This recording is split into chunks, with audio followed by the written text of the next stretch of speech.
سرکار غوث اعظم رضی اللہ تعالیٰ عنہ نے ارشاد فرمایا، درست العلم حتی صرت قطبا ونلت السعد من مولا الموالی۔ آپ کے اس ارشاد کا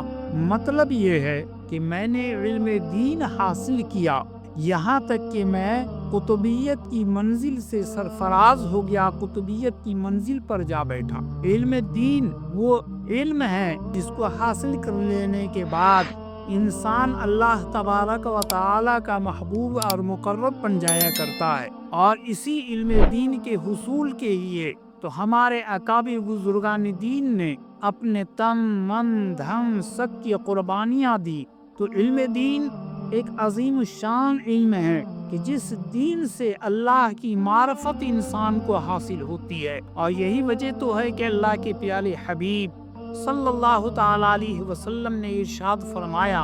اطلبوا العلم ولو کان بالسین، علم دین حاصل کرو اگرچہ تمہیں چین جانا پڑے، یعنی چین جیسے دور و دراز مقامات کا سفر بھی کرنا پڑے تو بھی تمہیں چاہیے کہ تم علم دین حاصل کرو۔ میرے دوستوں اور بزرگوں، سرکار غوث اعظم رضی اللہ تعالیٰ عنہ کی بارگاہ میں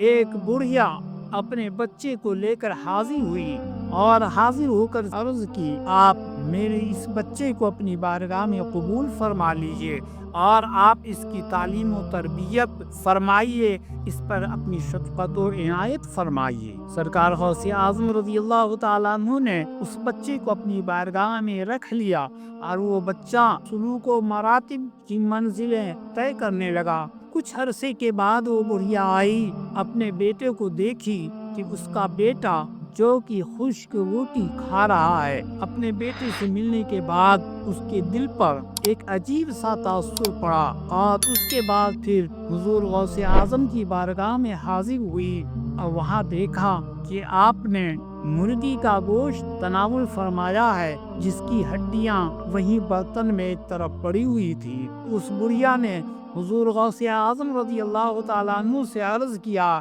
آپ نے میرے بچے پر شفقت و عنایت کی نگاہ نہ فرمائی، آپ نے فرمایا کیا ہوا، آخر بتا تو صحیح۔ حضور غوث اعظم رضی اللہ تعالیٰ عنہ کے اس فرمان کے بعد اس بڑھیا نے عرض کیا، حضور آپ تو مرغی کے گوشت تناول فرمائیں اور میرا بیٹا خشک روٹی کھا رہا ہے، کیا یہی شفقت و عنایت ہے؟ حضور غوث اعظم رضی اللہ تعالیٰ عنہ اپنے مقام سے اٹھے اور مرغی کی وہ ہڈی جو آپ کے گھر کے اندر ایک برتن میں پڑی ہوئی تھی، آپ نے اس ہڈی کے پاس پہنچ کر کے اس مرغی کی ہڈی سے ارشاد فرمایا، اے مرغی تو اللہ تبارک و تعالیٰ کے حکم اور اس کی مشیت سے اٹھ کھڑی ہو جا۔ آپ کا یہ فرمانا تھا کہ فوراً وہ مرغی اٹھ کھڑی ہوئی، یعنی آپ نے اس بڑھیا کو یہ جواب عنایت فرمایا کہ اے ضعیفہ سن، تو اپنے بیٹے کی شفقت و عنایت کی بات کر رہی ہے کہ میں نے اس کے اوپر کوئی شفقت نہیں کی ہے، کوئی عنایت اور توجہ نہیں کی ہے۔ اے ضعیفہ سن، تیرا بیٹا ابھی ریاضت و مجاہدہ کے دور سے گزر رہا ہے۔ جب تیرا بیٹا ریاضت و مجاہدہ کی منزلیں طے کر لے گا اور جب اس مقام پر پہنچے گا جس مقام پر عبدالقادر پہنچا ہوا ہے، غوث اعظم پہنچا ہوا ہے، تو پھر تیرا بیٹا بھی مرغی کے گوشت اور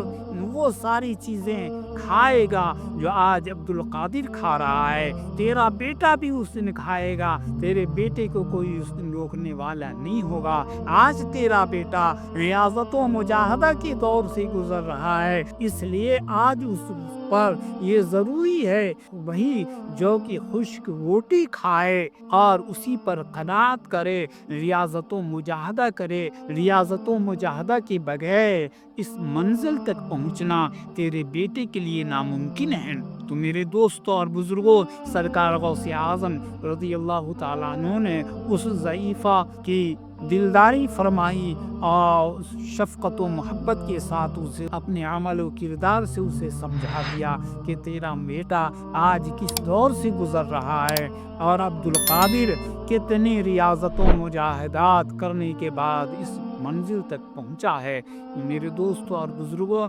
آپ بھی اگر اپنے بچوں کو معروف قرآن کریم اگر پڑھانا چاہتے ہیں، دین کی صحیح تعلیم حاصل کرنے کے خواہش مند ہیں، تو آج ہی آپ ہمارے ادارے سے کنٹیکٹ کریں۔